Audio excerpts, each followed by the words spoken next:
Attention ladies and gentleman, air India की विमान संख्या AI24WC दिल्ली के अंतर्राष्ट्रीय हवाई अड्डे पर लैंड कर चुकी है। बाहर हवा में नमी नहीं, खुशी है। आप सभी अपने कानों में रुई डाल लीजिए, क्योंकि बाहर जनता की आवाज आपके कानों को नुकसान पहुंचा सकती है।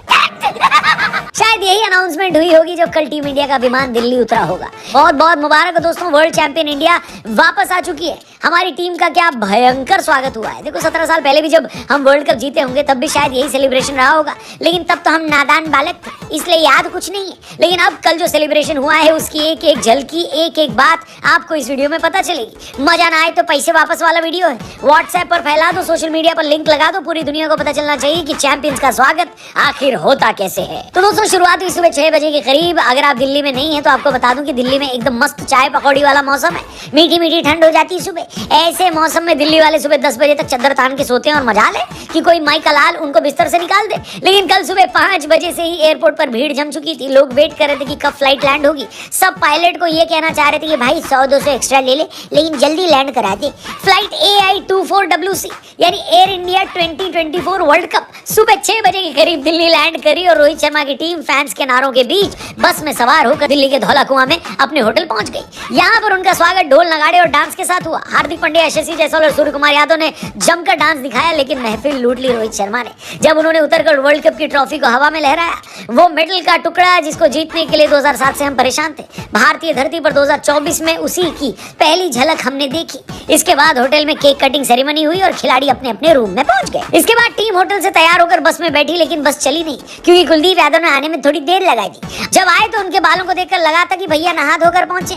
उनके बस में बैठते ही बस चलती और पहुंची मोदी जी के घर, जिसका एड्रेस है 7 लोक कल्याण मार्ग 7 थला फॉर अ रीजन।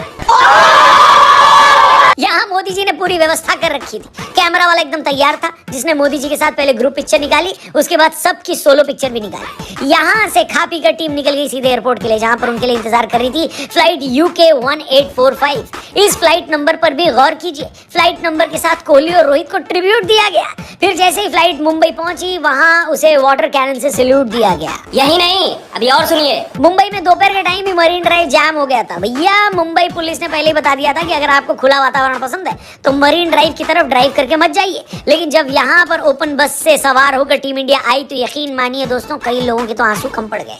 खचाखच भरी मरीन ड्राइव पर जब ये बस निकली और उसके ऊपर हमारे चैंपियन खिलाड़ी दिखे तो ऐसा लगा कि जिंदगी में जिस चीज की कमी थी वो पूरी हो गई। ऐसी होलसम फोटोज थी कि क्या बताऊं, दिल बाहर निकल कर ये बोलने वाला था कि भाई अब कितनी खुशी देगा। कलेजा कह रहा था कि इतनी ठंडक तो आज तक कभी मिली ही नहीं।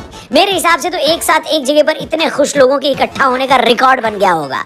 और फिर जब विराट कोहली और रोहित शर्मा ने बस के आगे आकर वो ट्रॉफी हाथ में उठाई, ओ भाई टाइटैनिक के सामने जैक और रोज का पोज भी फेल हो गया।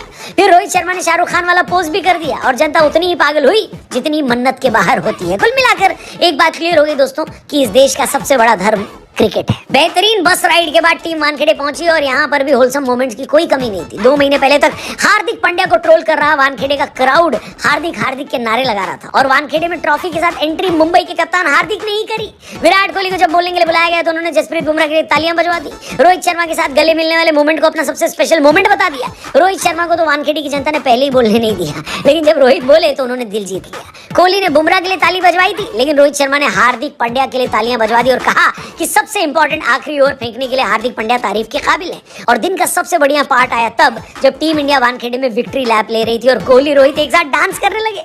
भाई कसम से अगर मुझे कल सुपर पावर मिलती और मुझसे कोई पूछता कि दुनिया में तुम्हें कहाँ होना है तो मैं लंदन, पेरिस, न्यूयॉर्क नहीं बल्कि मुंबई का वानखेड़े मैदान चुनता। फिजिकली मैं वहां भले न जा पाया हूँ, लेकिन मेंटली मैं और मेरा दिमाग अब शायद हमेशा वानखेड़े में ही रहेगा। इतनी खुशी के पल एक ही दिन में मेरी जिंदगी में शायद ही कभी आए हूँ। ये पल लाने के लिए टीम इंडिया का बहुत बहुत आभार और शुक्रिया। आपका भी दिल अगर खुशी से गार्डन हो चुका है तो उस गार्डन के फ्लावर से कमेंट बॉक्स भर डालिए और बताइए कि आप कितने खुश हैं। मैं प्रॉमिस करता हूँ सारे कमेंट पढ़ूंगा और बढ़िया वाले कमेंट का रिप्लाई भी दूंगा। कल का जो पूरा दिन था सबसे फेवरेट मोमेंट कौन सा था उसके बारे में भी कमेंट करके जरूर बताना। कल मिलते हैं। जय हिंद और एक बार इंडिया इंडिया।